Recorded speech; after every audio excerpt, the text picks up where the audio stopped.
Hello friends, welcome to miss of coding. ये इसके लिए मेरी नेक्स्ट वीडियो है जिसमें आज हम लोग स्टोर प्रोसीजर्स के बारे में जानेंगे। तो ये एक बहुत ही इंपॉर्टेंट कॉन्सेप्ट है। तो आज सबसे पहले आज की टॉपिक्स देख लेते हैं हम लोग। आज हम लोग जानेंगे कैसे हम लोग स्टोर प्रोसीजर क्रिएट कर सकते हैं, कैसे एग्जीक्यूट कर सकते हैं स्टोर प्रोसीजर को, स्टोर प्रोसीजर को कैसे पैरामीटर पास कर सकते हैं, मल्टीपल पैरामीटर पास कर सकते हैं। उसके बाद इन पैरामीटर क्या होता है, आउट पैरामीटर क्या होता है प्रोसीजर में, इन आउट पैरामीटर कैसे यूज़ करते हैं, और अगर हमने पैरामीटर स्टोर प्रोसीजर बनाया है तो कैसे उसको लिस्ट कर सकते हैं या उसको डिलीट या ड्रॉप कर सकते हैं माई स्क्यूएल में। तो डिफरेंट डिफरेंट डेटाबेसेस में डिफरेंट टेक्निक होता है स्टोर प्रोसीजर क्रिएट करने का। तो हम लोग माई स्क्यूएल में समझेंगे।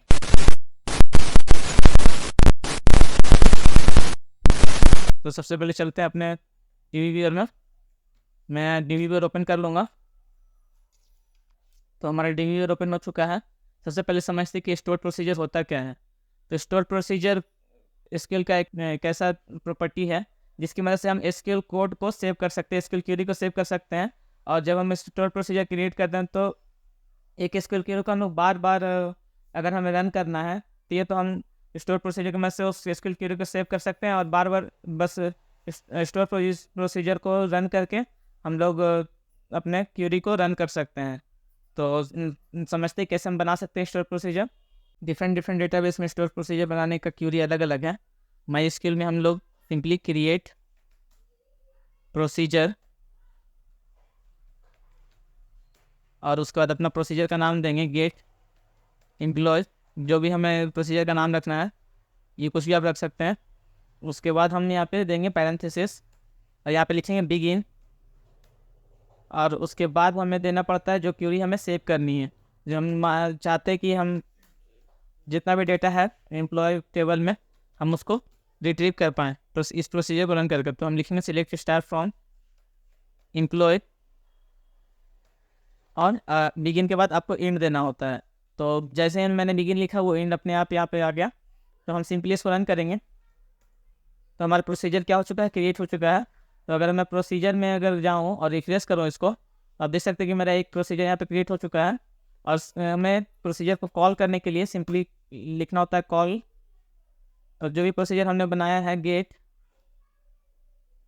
एम्प्लॉय, तो ये हमारा सिंपल एक प्रोसीजर है जिसकी मदद से हम लोग सारे एम्प्लॉय डेटा को रिट्रीव कर सकते हैं। तो अब मुझे बार बार सिलेक्ट स्टार फ्रॉम एम्प्लॉय नहीं लिखना होगा, बस मैं इसे कॉल करूँगा इस प्रोसीजर को और मैं सारे एम्प्लॉय टेबल के डेटा को रिट्रीव कर पाऊँगा। तो इस तरह से हम लोग प्रोसीजर क्रिएट करते हैं माई स्क्यूएल में। डिफरेंट डेटाबेस में अलग अलग कीवर्ड्स हैं। मैं आपको डिस्क्रिप्शन में लिंक दे दूँगा जिसकी मदद से आप डिफरेंट डेटाबेस के बारे में पढ़ सकते हैं। तो अब हम चाहते हैं कि हम अपने जो भी हमने प्रोसीजर बनाया उसमें हम पैरामीटर पास करें। तो उसके लिए सिंपली हम यहाँ पे कॉपी करेंगे इस क्यूरी को और यहाँ पे पेस्ट करेंगे और यहाँ पे हम अपने पैरामीटर को पास करेंगे। तो हम चाहते हैं कि मैं अपना एम्प्लॉय आईडी पास करूँ और बस वही डेटा मुझे यहाँ पे देखने को मिले। तो मैं यहाँ पे लिखूँगा आईडी और यहाँ पे हमें डेटा टाइप देना होगा जो हम पास करना चाहते हैं अपने पैरामीटर में। तो आईडी और हम चाहते हैं इंट। अब हम यहाँ पे कंडीशन लगा सकते हैं वेयर एम्प्लॉय आईडी। हम यहाँ पे कॉलम को कॉपी करेंगे, कॉलम नेम को यहाँ पे डालेंगे इक्वल टू आईडी। तो इस तरह से हम लोग बना सकते हैं। यहाँ पे मैं इसका नेम चेंज कर देता हूँ विथ आईडी। अब इसको अगर हम रन करें तो हमारा एक और प्रोसीजर बन चुका है। यहाँ पर रिफ्रेश करेंगे तो हम देख सकते हैं गेट एम्प्लॉय विथ आईडी हमारा एक प्रोसीजर बन चुका है। अब यहाँ पे हम उसको कॉल करेंगे, call get employ with ID और यहाँ पे हम अपना आईडी अब पास करेंगे। तो हम पास करते हैं 10,001 और अब अगर इसको रन करें हम तो आप देख सकते हैं कि 10,001 का जो आईडी है एम्प्लॉय आईडी उसके रिगार्डिंग डेटा हमें यहाँ पे रिट्रीव हो रहा है। तो इस तरह से हम लोग पैरामीटर पास कर सकते हैं। और अब हम चाहते हैं कि डिफरेंट डिफरेंट पैरामीटर पास करें। तो यहाँ पे हम चाहते हैं कि 2 पैरामीटर मल्टीपल पैरामीटर्स पास करना चाहते हैं। उसी तरह हम यहाँ पे देंगे सैलरी, ये भी इंटीजर होगा। अब हम इसमें और भी कंडीशन जोड़ सकते हैं and salary equal to salary. तो अब हमने 2 पैरामीटर यहाँ पे पास किया है, आप देख सकते हैं। अब इसका नेम चेंज करते हैं विथ आईडी सैलरी, और एक और प्रोसीजर हम क्रिएट कर रहे हैं। तो हमारा प्रोसीजर क्रिएट हो चुका है। अब हम इसको रिफ्रेश करेंगे तो हमें वो भी प्रोसीजर देखने को मिलेगा, और यहाँ पे हम उसको कॉल करेंगे और हम यहाँ पे सैलरी डालेंगे, कॉमा देखें 30,000। तो इसको रन करें तो आप देख सकते हैं कि हमारा जो डेटा है वो हमें देखने को मिल रहा है। तो आप जितने चाहे उतने पैरामीटर पास कर सकते हैं इसमें प्रोसीजर बनाते वक्त। बस को आपको कॉमा देना है और प्रोसीजर या पैरामीटर्स पास करने हैं। तो अब हम समझते हैं कि इन पैरामीटर क्या होता है। तो सिंपली जो भी हम पैरामीटर पास करते हैं वो बाय डिफ़ॉल्ट इन ही होता है। तो अगर हम सेम क्वेरी को कॉपी करें और यहाँ पे पेस्ट करें, और यहाँ पे मैं इसका नेम बदलता हूँ इस प्रोसीजर का, और हम यहाँ पे इन भी लगा सकते हैं, इन आईडी इंटीजर। तो मैं एक और यहाँ से पैरामीटर हटा देता हूँ जिससे आसानी हो आपको समझने में। तो यहाँ पे हम अगर इन लगाएंगे तो बाय डिफ़ॉल्ट वही चीज़ होगा जो हमने सबसे पहले क्रिएट किया था आईडी के साथ। तो इन कीवर्ड जब हम कोई भी यहाँ पे नहीं देते हैं पैरामीटर तो ये बाय डिफ़ॉल्ट इन होता है। तो इन इनपुट की तरह काम करता है। तो अब क्या होगा, इन हमारा यहाँ पे सेल आईडी जो हमने दिया इन में वो एम्प्लॉय आईडी में आएगा, और यहाँ पे सैलरी हमें अब हटा देते, सैलरी हमने हटा दिया वहाँ से। अब ये इनपुट की तरह काम करेगा। तो अगर अब हम इसको रन करें, ये इसका नाम भी चेंज करेंगे, इन कर देते हैं इसको, और एक और प्रोसीजर हम क्रिएट कर लेते हैं। हमारा प्रोसीजर क्रिएट हो चुका है। अब हम इसको कॉल करेंगे, कॉल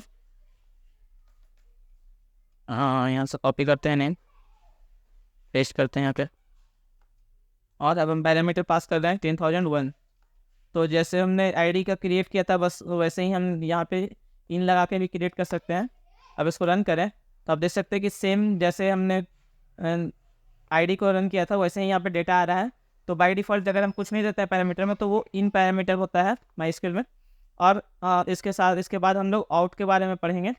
तो उसको देखते हैं आउट कैसे लगाते हैं हम लोग। सेम हम यहाँ पे लिखेंगे create procedure get max salary. उसके बाद हम यहाँ पे देंगे अपना आउट पैरामीटर, और एक कोई भी यहाँ पे डिक्लेयर कर देंगे हाईएस्ट सैलरी, और ये इंट होगा। यहाँ पे बिगिन करेंगे, begin select max of salary into highest salary जो हमने यहाँ पे डिक्लेयर किया है। तो हम मैक्सिमम ऑफ सैलरी को हाईएस्ट सैलरी में हम आउटपुट करना चाहते हैं फ्रॉम एम्प्लॉय। यहाँ पे इंड है, इसको क्रिएट करेंगे। हमारा क्रिएट हो चुका है प्रोसीजर। अब हम इसको कॉल करेंगे। तो सिंपली कॉल करने के लिए कॉल फंक्शन का यूज़ करेंगे, कॉल गेट मैक्स सैलरी जो हमने क्रिएट किया है, और यहाँ पे हम देंगे @ कोई भी आपको लेटर दे सकते हैं। हम एम का यूज़ कर रहे हैं यहाँ पे, जिससे हमारा जो आउटपुट है वो एम में स्टोर हो जाए। इसको रन करेंगे तो हमारा एक रो अपडेट हो चुका है, यहाँ पे हमारे एम में स्टोर हो चुका है। हम यहाँ पे लिखेंगे सिलेक्ट @m, और अगर इसको रन करें आप देख सकते हैं कि हमारा जो हाईएस्ट सैलरी आ रहा है वो 1 लाख आ रहा है, जो कि एम में स्टोर हो चुका है। इस तरह से हम आउट का यूज कर सकते हैं, आउट पैरामीटर का। अब इन और आउट क्या होता है कि हम एक ही कोई पैरामीटर पास करेंगे और उसमें से इनपुट भी लेंगे और उसमें आउटपुट भी निकालेंगे। तो वो कैसे हम कर सकते हैं मैं बताता हूँ आपको। हम कॉपी करेंगे यहाँ से सेम क्यूरी को, यहाँ पे लिखेंगे इन आउट, और यहाँ पे आउट कीवर्ड की जगह इन आउट देंगे हम लोग, इन आउट। यहाँ पे मैं हाई सैलरी का var1 कर देता हूँ जिससे कन्फ्यूजन ना हो। तो जो भी हम सेट करेंगे var1 में वो एज ए इनपुट और आउटपुट दोनों काम करेगा। कैसे काम करेगा मैं आपको बताता हूँ। तो var1 को हम यहाँ पे सिलेक्ट करेंगे और यहाँ पे var1 देंगे, तो जो हमारा मैक्सिमम सैलरी वो var1 में स्टोर हो जाएगा। और यहाँ पे हम इसको एज ए इनपुट भी लेंगे, एम्प्लॉय आईडी को ऊपर से कॉपी करते हैं, इक्वल टू var1। तो अब हम var1 को एज ए इनपुट और एज ए आउटपुट दोनों कंसिडर कर रहे हैं, और हम लोग एक नया स्टोर प्रोसीजर बना रहे हैं। तो अगर हम इसको रन करें तो हमारा जो प्रोसीजर है वो बन चुका है हमारा प्रोसीजर। अब हम इसको कॉल करेंगे, कॉल। तो सबसे पहले कॉल करने से पहले हमें कुछ सेट करना होगा यहाँ पे। तो उसके लिए हम लिखेंगे सेट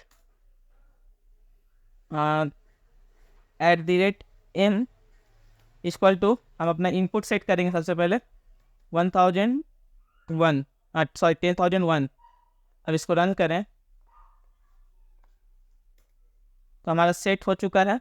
हमने इस @m में अपना इनपुट सेट कर दिया है। अब हम इस m की मदद से कॉल करेंगे अपने जो हमने प्रोसीजर बनाया है।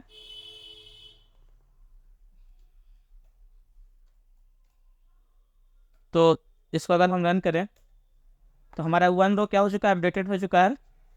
और अब हम अगर सिलेक्ट करें m को,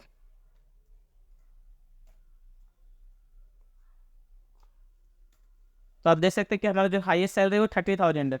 क्यों ऐसा आ रहा है? तो अगर मैं आपको दिखाऊं अपना डेटा एम्प्लॉय टेबल का, सिलेक्ट स्टार फ्रॉम एम्प्लॉय करके, तो आप देख सकते हैं कि हमारा जो 10,001 पे जो डेटा था उसका सैलरी क्या आ रहा है, 30,000। तो मैक्सिमम सैलरी यही 30,000 ही है, तो मैक्सिमम सैलरी 30,000 ही होगा, जिससे हमारा रिजल्ट 30,000 आ रहा है। तो इस तरह से हम लोग इन आउट का यूज़ करके एक ही जो हमारा पैरामीटर है उसको एज ए इनपुट और एज ए आउटपुट भी कंसिडर कर सकते हैं। आप देख सकते हैं मैंने यहाँ पे इनपुट सेट किया, उसके बाद एज ए आउटपुट यहाँ पे सिलेक्ट किया, और वहाँ पे जब सिलेक्ट करता हूँ तो आउटपुट हमारा आ जा रहा है यहाँ पे। इस तरह से हम लोग इन आउट का यूज़ कर सकते हैं पैरामीटर का। अब समझते हैं कैसे हम लोग ऑल प्रोसीजर को लिस्ट कर सकते हैं किसी डेटाबेस में। उसके लिए हमें रन करना पड़ेगा क्वेरी सो प्रोसीजर स्टेटस, और हमें अपने डेटाबेस का नेम देना पड़ेगा db इक्वल टू, हाँ यहाँ पे हम देंगे अपने db का नेम डेमो tv। तो जब हम ये क्वेरी रन करेंगे तो हमारा जितना ही प्रोसीजर होगा इस डेटाबेस में वो हमें शो हो जाएगा। तो आप देख सकते हैं हमारे पास इतना सारा प्रोसीजर है, जिसका डिफाइनर टाइप भी हमें पता है, मॉडिफाइड भी पता है, कब हमने इसको मॉडिफाई किया, कब क्रिएट किया। तो इस तरह से हम लोग अपना स्टेटस देख सकते हैं कि जो भी हमारे डेटाबेस में जो भी प्रोसीजर्स हमने बनाए हैं, जो भी क्रिएट किए हैं या मॉडिफाई किए हैं, वो यहाँ पे शो हो रहा है इस कीवर्ड की मदद से। और अगर हमें कोई डिलीट करना है कोई प्रोसीजर, तो उसके लिए सिंपली हम यूज करेंगे ड्रॉ प्रोसीजर, और उस प्रोसीजर का नेम देंगे। तो हम मान लीजिए कि हमें गेट एम्प्लॉय प्रोसीजर डिलीट करना है, तो हम यहाँ पे देंगे गेट एम्प्लॉय, और अगर अब हम इसको रन करें तो आप देख सकते हैं कि ये हमारा डिलीट हो चुका है। अब अगर हम फिर से कॉल करना चाहें अपने प्रोसीजर को, गेट एम्प्लॉय पे कॉल गेट एम्प्लॉय, और इसको कॉल करना चाहें तो मेरा आ रहा है procedure demo dot get employ does not exist, क्योंकि हमने इसे डिलीट कर दिया है, ड्रॉप कर दिया। अगर हम इसको हम यहाँ पर रिक्वेस्ट करेंगे तो आप देख सकते हैं कि हमारा जो गेट एम्प्लॉय था वो यहाँ से हट चुका है।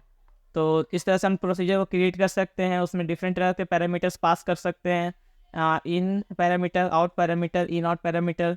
और हम लोग अपने डेटाबेस में जितने प्रोसीजर हैं उनको देख सकते हैं और उसको डिलीट भी कर सकते हैं।